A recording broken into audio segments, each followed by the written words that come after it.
And exchange of gases.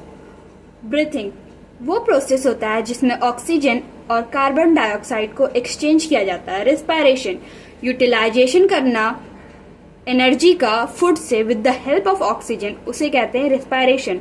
Metabolic reaction क्या होता है? कैटाबॉलिक रिएक्शन और एनाबॉलिक रिएक्शन को मिलाते हैं तो हम लोग का मेटाबॉलिक रिएक्शन बनता है।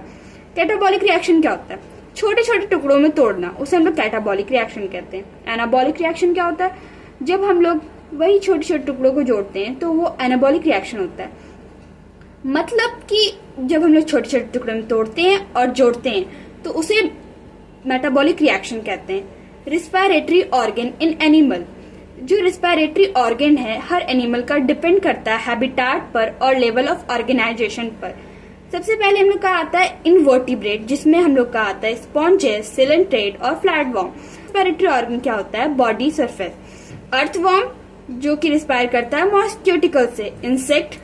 इंसेक्ट रिस्पायर करता है ट्रैकियल ट्यूब से। और एक्वेटिक एनिमल्स जिसमें हम लोग का आर्थ्रोपोड में आएगा मोलस्का, आर्थ्रोपोड जो हम लोग का आएगा इनवर्टिब्रेट्स में, और फिश जो आएगा हम लोग का वर्टिब्रेट्स में, वो हम लोग का रिस्पायर करता है गिल्स से। और टेरेस्ट्रियल एनिमल रेप्टाइल हो गया, बर्ड्स हो गया, मैमल्स हो गया, एम्फीबियंस, फ्रॉग, ये सब जो आएगा वो लंग्स से रिस्पायर करते हैं। स्पेशल केस जो फ्रॉग होता है वो रिस्पायर कर सकता है क्यूटेनियस रिस्पायरेशन से, मॉइस्ट स्किन से और लंग्स से एंड माउथ लाइनिंग से। रेस्पायरेटरी सिस्टम सबसे पहले आता है हम लोग के पास external nostril, nasal passage, nasal chamber, pharynx, glottis, epiglottis, larynx, trachea, primary bronchi, secondary bronchi, tertiary bronchi, alveoli. जो हम लोग का एक्सटर्नल नॉस्ट्रिल होता है वो पेयर में होता है, और फेरिंग जो होता है वो कॉमन पाथ होता है for both food and air.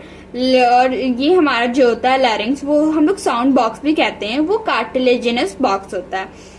Alveoli जो होता है हम लोग का हाईली वस्कुलराइज स्ट्रक्चर होता है जो कि फॉर्म करता है respiratory duct conduction part from external nostril to terminal bronchi. जो हम लोग का एक्सटर्नल नॉस्ट्रल जो स्टार्टिंग होता है और वहां से लेकर के टर्मिनल ब्रोंकाई तक हम लोग का कंडक्टिंग पार्ट होता है। उसका फंक्शन ट्रांसपोर्ट करना, एयर को remove foreign particle, humidify air, bring air to a body temperature. Thoracic chamber में सिचुएटेड है हम लोग का लंग्स। थोरेसिक चैम्बर एक एयर टाइट चैम्बर है। प्लूरल मेम्ब्रेन डबल लेयर, और जो हम लोग का लंग्स है वो 2 लेयर में है। प्लूरल, उसको हम लोग प्लूरल मेम्ब्रेन कहते हैं, वो डबल लेयर है। उसके बीच में ना एक फ्लूइड होता है, उसको हम लोग प्लूरल फ्लूइड कहते हैं, जो कि रिड्यूस करता है फ्रिक्शन होने से।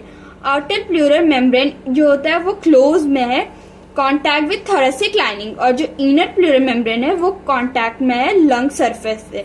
और boundaries of the thoracic chamber, जो थोरेसिक चैम्बर्स की बाउंड्रीज है, जो फ्रंट होता है हम लोग उसको कहते हैं वेंट्रल साइड में स्टर्नम, और डॉर्सल जिसको बैक कहते हैं वो है वर्टिब्रल कॉलम, और लेटरल जो है रिब्स है, और लोअर है जो वो डायफ्राम है। मैकेनिज्म ऑफ ब्रीथिंग, एवरेज जो हेल्दी ह्यूमन होता है वो ब्रेथ करते हैं 12 to 16 टाइम पर minute.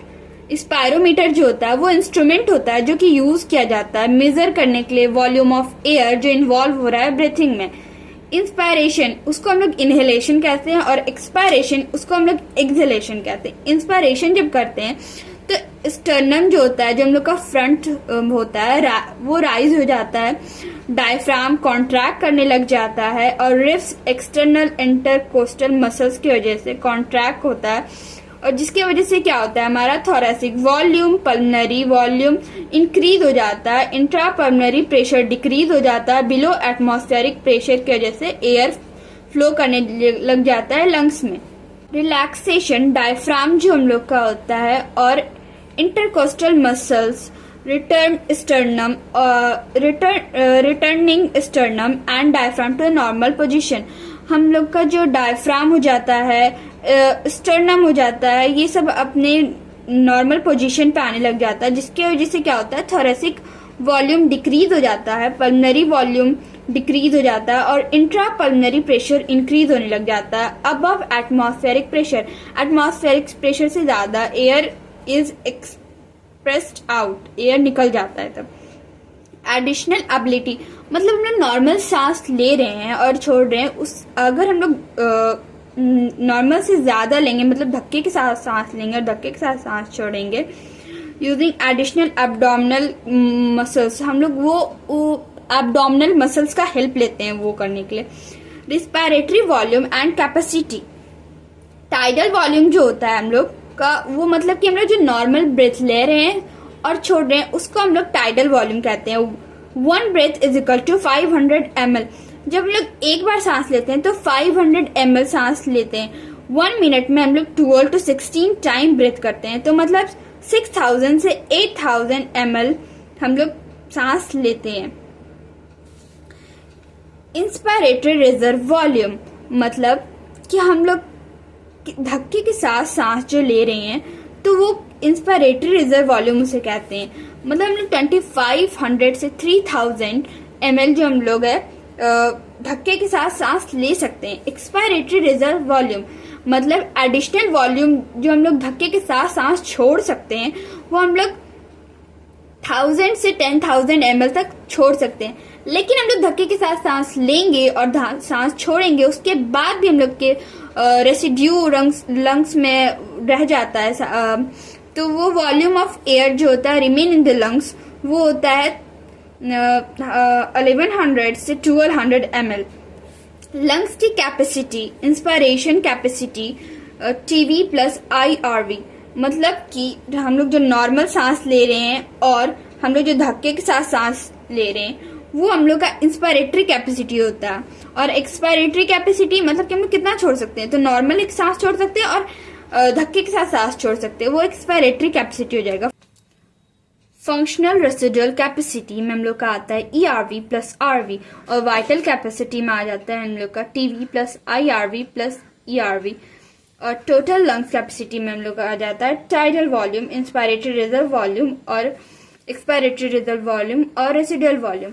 Exchange of gases, primary side जो होता है एक्सचेंज करने में गैसेस का एल्वोलाई होता है और टिश्यू होता है। मैकेनिज्म क्या होता है, सिंपली डिफ्यूजन। फैक्टर इफेक्ट क्या करता है डिफ्यूजन रेट में, pressure concentration gradient, solubility of gases. CO2 जो होता है वो 20 से 25% मोर सॉल्युबल होता है देन गैसेस।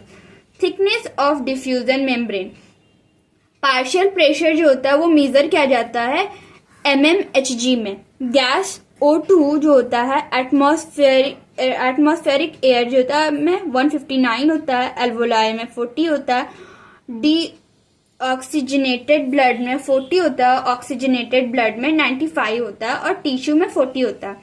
और CO2 जो एटमॉस्फेयर में होता है 0.3 होता है, एल्वोलाई में 45 होता है, डीऑक्सीजनेटेड ब्लड में 45 होता है, ऑक्सीजनेटेड ब्लड में 40 होता है और टिश्यू में 45 होता है। Diffusion membrane layer, total thickness is less than 1 mm। जो टोटल थिकनेस होता है वो लेस देन 1 mm होता है। दिस ये जो होता है स्क्वामस इपिथीलियम जो टिश्यू होता है उसका बना हुआ होता है alveolar wall. Endothelium of alveolar capillary और इंडोथीलियम का बना हुआ होता है alveolar capillary. Basement substance in between, और जो बेसमेंट सब्सटेंस होता है उनके बीच में होता है। ट्रांसपोर्ट ऑफ गैस, मीडियम जो होता है ट्रांसपोर्ट गैस का वो ब्लड होता है। जो ट्रांसपोर्ट होता है ऑक्सीजन 97% जो होता है वो आरबीसी के थ्रू होता है और 3% डिजोल्व हो जाता है प्लाज्मा में। ट्रांसपोर्ट ऑफ CO2 20 से 25% वाया आरबीसी और 70% बाय कार्बोनेट और 7% by dissolve in plasma. Transport of oxygen RBC जो होता है 97% बाउंड कर जाता है हीमोग्लोबिन के साथ और फॉर्म करता है ऑक्सी हीमोग्लोबिन, और 3% बाय प्लाज्मा जो प्लाज्मा में डिजोल्व स्टेट में चला जाता है। हीमोग्लोबिन जो होता है रेड आयरन कंटेनिंग पिगमेंट होता है। Each haemoglobin molecules can bind up 4 molecules of O2।